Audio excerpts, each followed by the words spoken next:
telling you, man, a few more cars under our belts, you're gonna have to take us seriously. With that, hell yeah.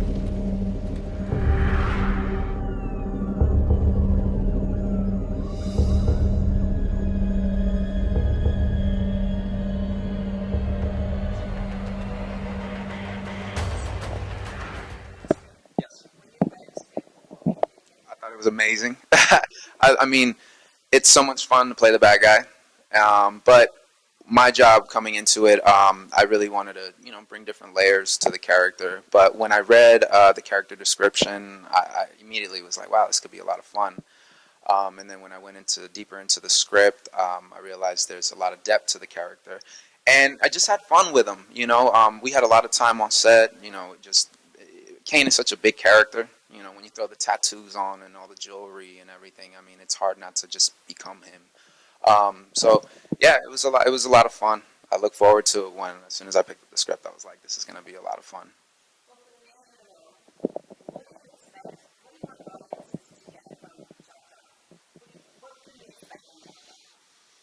I think it's kind of an honest look at the life and the challenges of what it would be like to live in that life. We certainly aren't glamorizing stealing cars or anything like that. I mean, it's a very human story.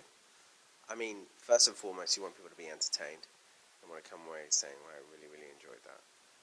And take something, maybe there's a little lesson in the character's journeys.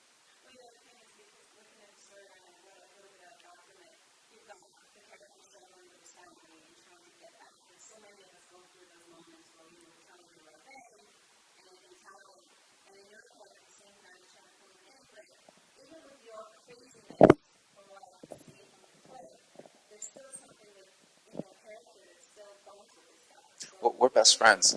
Kane and Porter, they're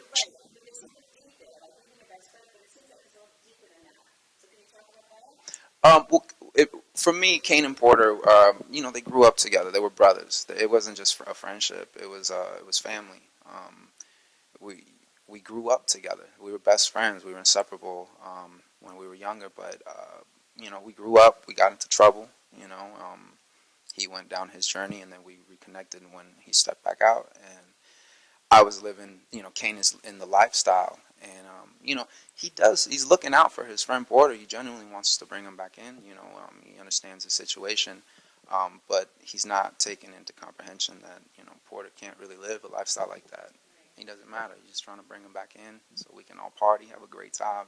Kane is just that's his. He likes to make money and have a good time.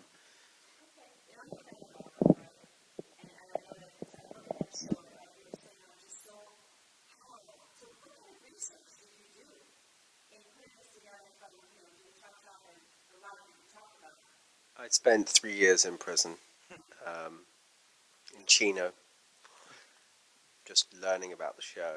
Yeah, and I was in lockdown for 24 hours, 23 hours. No, we did do research. We spoke to people we spoke to a detective in the car. What's the specific unit? The car thieving unit. There is a unit. There is There's an auto theft unit, and we found out that like 75% of the cars being stolen were in the valley, and that it's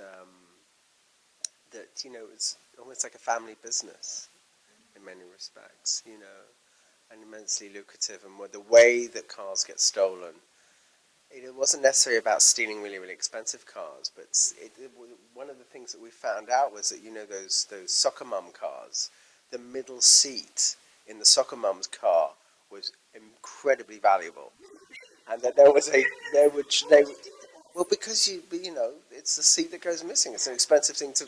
I know that sounds asinine, but I know that you guys spent time with the crash unit, right? Sorry, I'm sorry.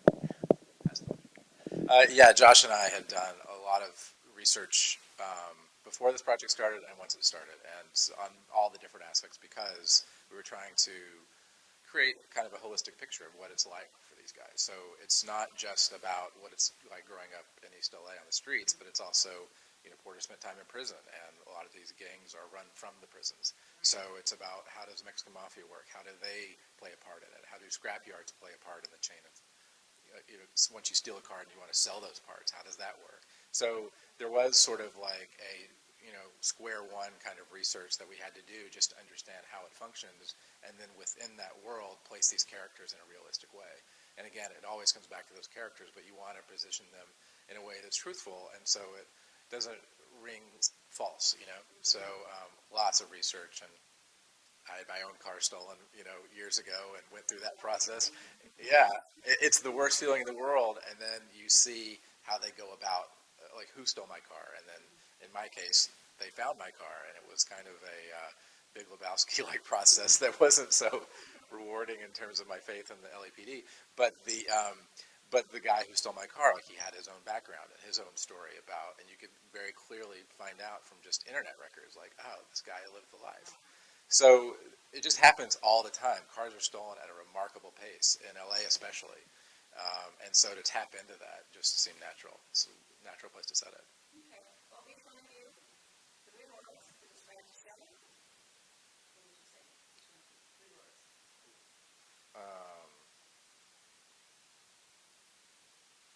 That's a good question. I guess exhilarating, action-packed, compelling. I mean, I don't know. It's hard to. I think it's truthful, intense, and thrilling. Let's see. Neck breaking. I know that's 2 words, but can I throw that in there? There's some family roots to it. A whole lot of action.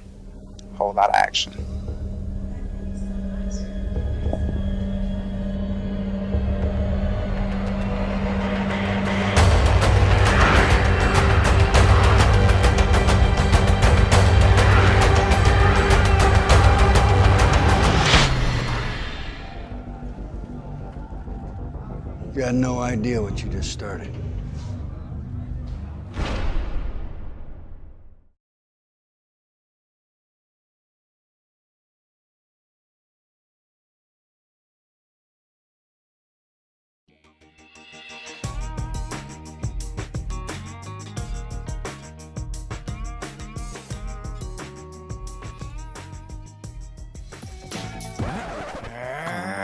Come on, give me one.